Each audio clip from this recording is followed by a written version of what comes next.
hari ibintu rero bidashobora gukunda igihe cyose utarashobora kumenya yuko ikibazo kiri mu muryango iwawe, kandi so wawe, mama wawe canke wewe ari we ufise ikibazo, aribo bafise ikibazo cabo kikaza kuri wewe. Ico ni kibazo cy'abana gikurikira, ico ni kibazo cy'abana kiva ku bavyeyi kija ku bana. Ariko nagomba mvuge n'ubundi burozi baroga umuntu ku giti ciwe. Yesu natufashe cyane gose. Hari ubwoko bw'uburozi, many different kinds of witchcraft, abantu batazi badatahura.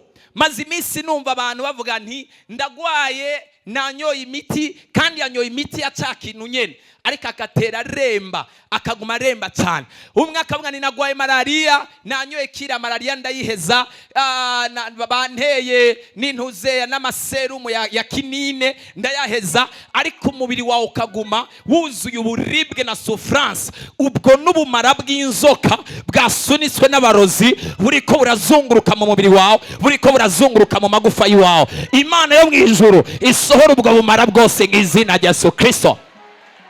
Hari n'ayandi mateknoloji cyangwa se ayandi mayishurirwa atandukanye y'uburyo ki abarozi barogamwo. Umurozi ashobora kukuroga umuntu wahora wiyumvamwo, ugatangura kumva utakimwiyumvamwo, wowe ukibaza ngo ni ibintu bisanzwe, ariko ugasanga wararozwe.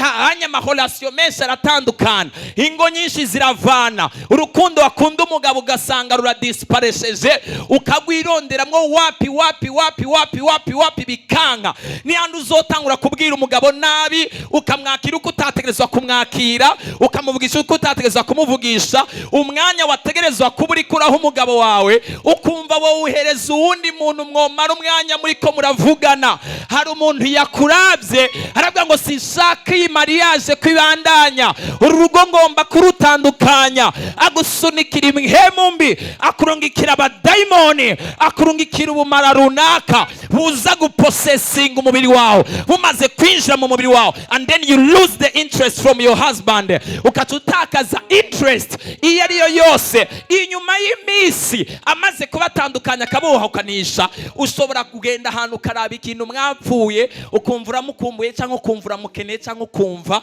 nta mpamvu yuko mwari gutuma mutandukana. Aho anye bwa burozi bari barakuroze buba bumaze kukuvako. After being removed kuri wewe, hanyuma bukaca butangura kuba active. Aho ni ku mugore no ku mugabo bashobora kumuroga ukonyere. Umugabo bakamuroga agataha gukubita, agataha gufata nabi, aguturubika, kandi yaragutangiye inkwano, kandi yaragutangiye amafaranga, ya majambo yose y'urukundo yakubarira, vya bintu byose. Ariko umuntu yaravye umugore wewe cyangwa yaravye umugabo wewe, akavuga I don't want this relationship to keep on carrying on.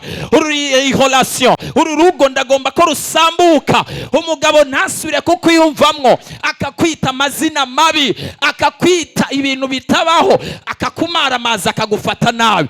Umurozi yakubonye akurungikira amasumo mu gishingo cuko umuraba, ukaca ugenda ahantu ugatangura kumucira imanza, ugatangura kumutuka, mugahangana, cyangwa se ukihebura ukarira ngwino ku mavi. Umurozi yakuroza atembagare nk'izina rya So.